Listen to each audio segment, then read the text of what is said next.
Zotin Doja, e kam dhënë.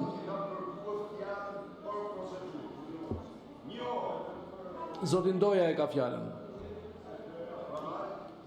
Të flas Zotin Doja, e mor një fjalën, gjithsesi. Dakor. Zotin Doja, Zoti Berisha dhe vazhdojmë. Procedurë. Faleminderit, Zoti Kryetar. Kam bëj kërkesë ditën e hënë në ora 13 për pyetje drejtuar ministrit brendshëm. Bazuar rregullore neni 95 kërkohet që çdo të mërkurë na kthehet përgjigje në lidhje me seancën e pyetjeve dhe përgjigjeve. Është depozituar në sekretari.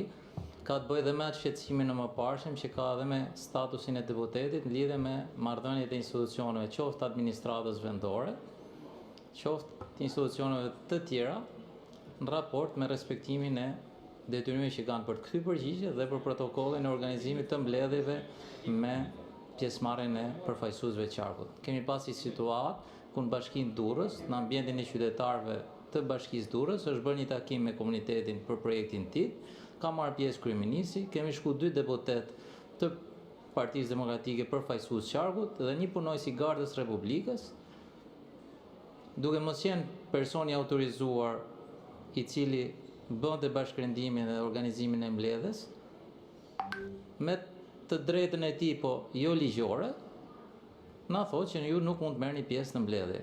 Ndërkohë që ne Këshilli Bashkiak dhe Kryetarja e Bashkisë ose Kryetari i Bashkisë kanë detyrimin të na informojnë në lidhje me seancat e Këshillit Bashkiak dhe çdo seancë tjetër ku bëhet fjalë për të drejtat dhe interesat e banorëve. Projekti i TIT është tashmë një ngjarje e njohur për gjithë banorët dhe për ne. Ne nuk bëjmë debat me gardistët, se gardistët nuk e kanë nivelin njorive ligjore të duar dhe as për statusin e deputetit, po dikush duhet të kërkojë llogari dhe të paktën të ju japin instruktashin e nevojshëm se deputetët si të Partisë Demokratike, si të Partisë Socialiste kanë një status ligjor dhe kanë drejtat e tyre që duhet të respektohen. Dhe më në fund, ne jemi përfaqësues të atij qarku. Dhe votat nuk kanë një emër, se votimi është i fshehtë. Faleminderit. Zoti Berisha, lidhur me pyetjen, patjetër do merrni përgjigje brenda afatit.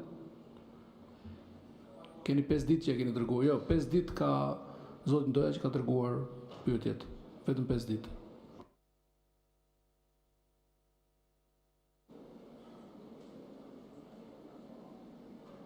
Edhe pushtuesi në Jegër do të bënte përpjekje të maskonte një veprimtari të tillë armiqësore, poshtruese ndaj qytetarëve të një vendi, me të cilin ju zotoi sot se do ta krijoni mburoj për Edi Ramën dhe organizatën e tij kriminale të vjedh dhe të vazhdoj të vjedh. Kjo që bëni është një krim i madh ndaj kushtetutës dhe shtetit ligjor. Kjo që bëni ju është goditja fatale, mortale e shtetit ligjor në Shqipëri, e interesave të çdo qytetari shqiptar. Është jashtë çdo lloj konceptimi. Në një kohë kur kjo kushtetutë parashikon jo në një rast, por në 4 ose 5 raste pezullimin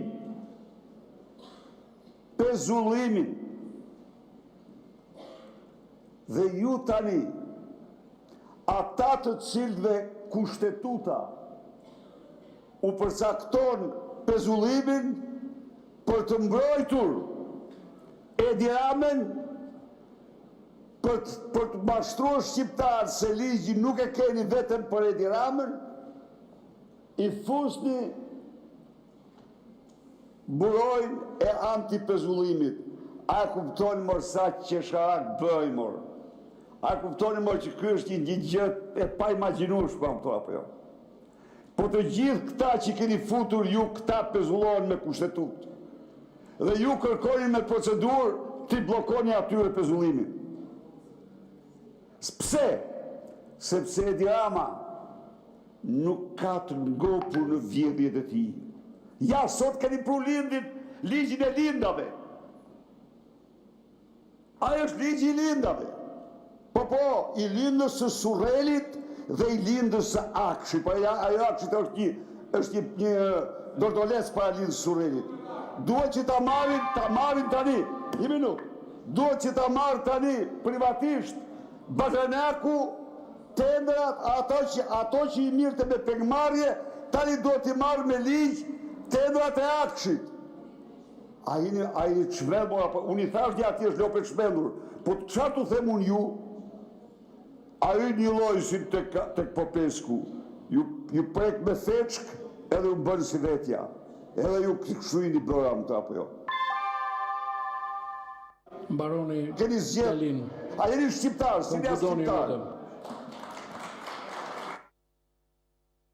Këtu mbyllen diskutimet procedurë. Zonja Çavushi, ju e keni kërkuar. Mirë, një replik, 2 minuta Zonja Çavushi dhe vijojmë.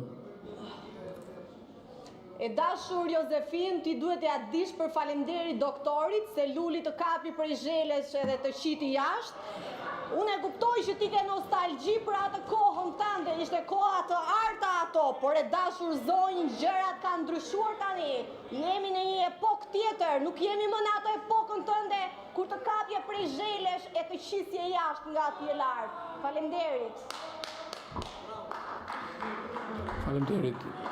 Pika e tretë, interpelancë me Ministren e Ekonomisë dhe Inovacionit, zonjën Delina Ibrahima, e kërkuar nga deputetit Agron Shera dhe Ralt Kapri. Ju informojmë se deputeti Agron Shera dhe Ralt Kapri nëpërmjet shkresës numër 241 datë 19 i pari 2026 kanë kërkuar një interpelancë me Ministrin e Financave zotin Petrit Malaj lidhur me projektin e parkut virtual teknologjik Durana. Nga verifikimi i kërkesës rezultoi se objekti i interpelancës bie në përgjegjësinë e Ministrit të Ekonomisë dhe Inovacionit. Për këtë arsye interpelanca do të zhvillohet me Ministren e Ekonomisë dhe Inovacionit zonjën Delina Ibrahimaj.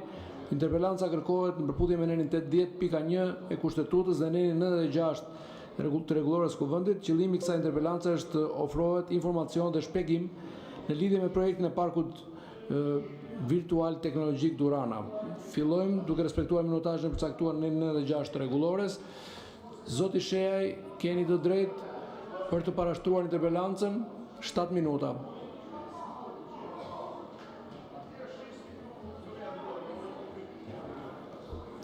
Faleminderit zoti kryetar.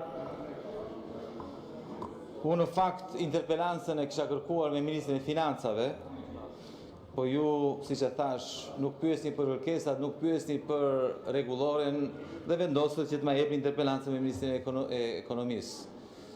Tani unë them shqyr që pranuat interpelancën, se në përgjithësi interpelancat nuk i pranoni, kështu që s'po ngre pretendime se rrezikoj mos ta bëj fare interpelancën.